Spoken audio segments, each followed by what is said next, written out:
Alright, so today in 9.4, we're going to be looking at dealing with some stuff with fractions, but one really major thing that we're going to need to make sure that we can do in some of these problems is to factor. Now, we've factored in other things that we've been doing throughout the year. I just want to remind you a little bit of some of the different kinds of factoring you may see. First of all, remember you may pull something out. So here I'm going to pull out a 2, so I'll have 2 times x plus 4. You might have difference of perfect squares. You have the 4x squared, the square root of that's 2x. I'll actually put that in the first two places here. Square root of 9 is 3. Remember you'll have 1 plus and 1 minus. So difference of perfect squares. You may also have factoring trinomials. Now I gave you the hard kind here. You may also have one where you don't have the number in front of the x squared, but if you can do the harder kind, you can do the easier kind too. So in order to get the 2x squared, I'll need 2x and x, and then I need numbers to multiply to 1 and outside and inside to -3. Now for the 1, I don't have any choice but 1 and 1. If I have the outside's 2x, inside's 1x, if I add those up, I'll get 3. I want -3, so I'm going to make them both negative. And then my last one here is 2 steps. Looking here, I can pull out a 10, so I'm going to start by doing that.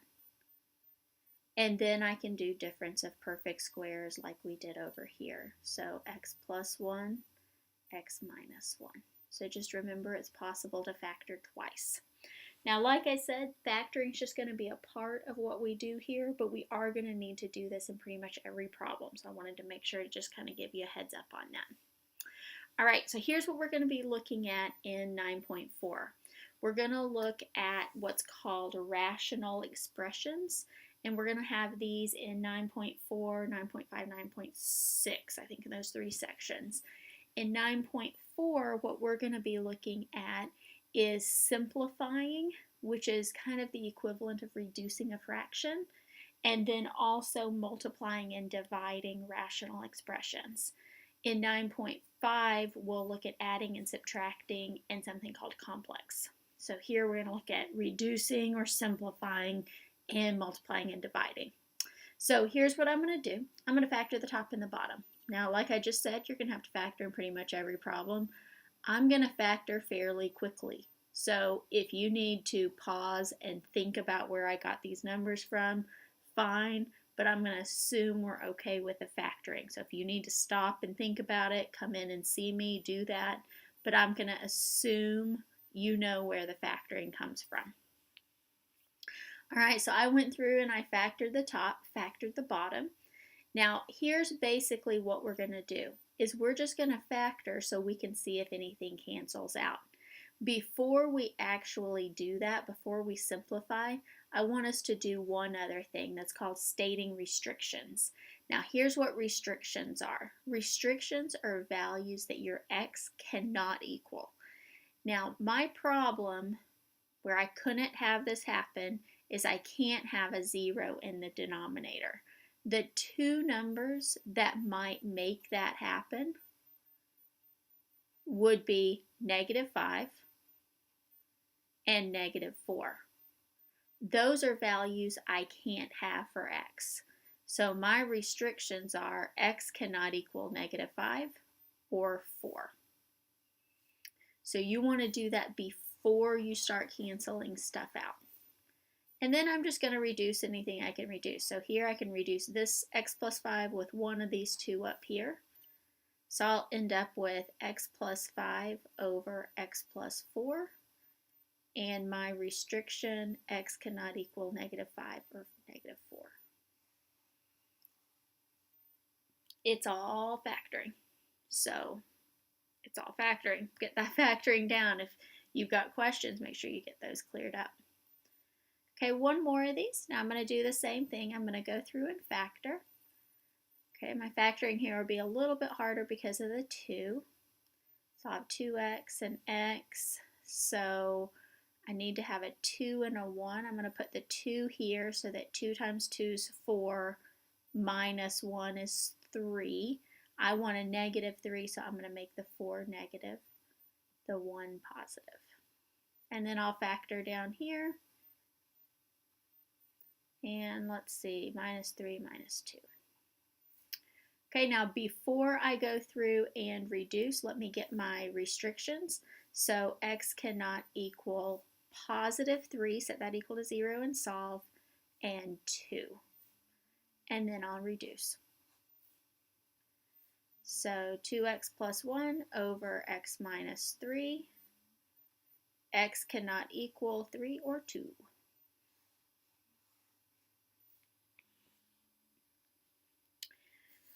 All right, you'll get the idea. It's all factoring. So make sure that you factor.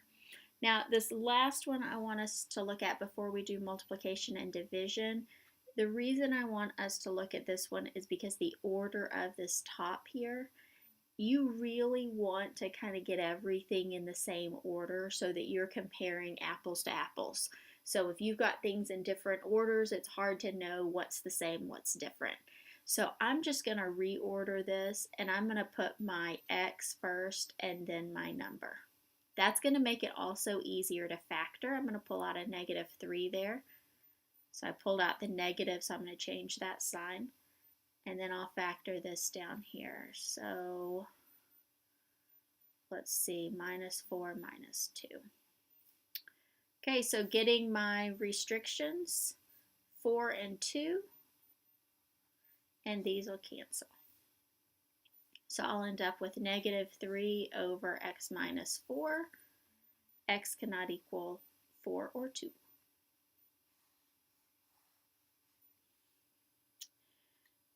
All right, so let's change gears just a little bit. We're really going to do very similar.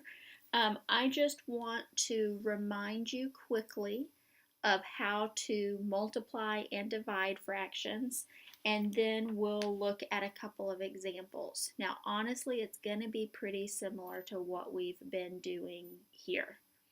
Okay, so here's what you're going to do. If you're multiplying fractions, you just multiply across the top and then reduce if you can reduce.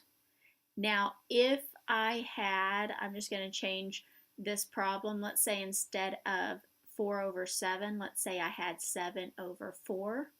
Just remember you can reduce as you are multiplying. So here I'd have 7 over 6.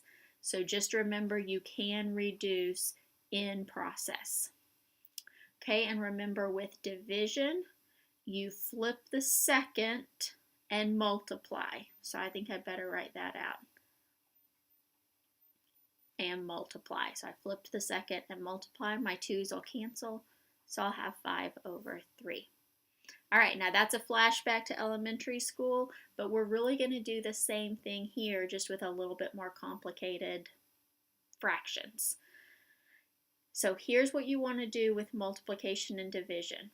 Get everything factored out if you can. So get it as factored as you can get it. So I'm going to go through and factor. You might remember when we were factoring, I told you get good at it. You're going to have some problems. You have to factor 3 or 4 times. Here they are. We're going to have to factor 3 or 4 times. All right, so that'll be 6 plus 1 is 7. I can't factor the x minus 4, so I'll just bring it down. Okay, when I factor this, I'll have difference of perfect squares. And factor down here, and let's see, plus 5 plus 3.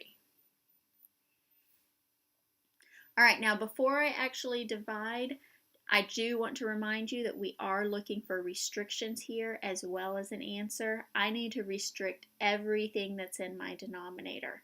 So x minus 4 equals to 0 is 4.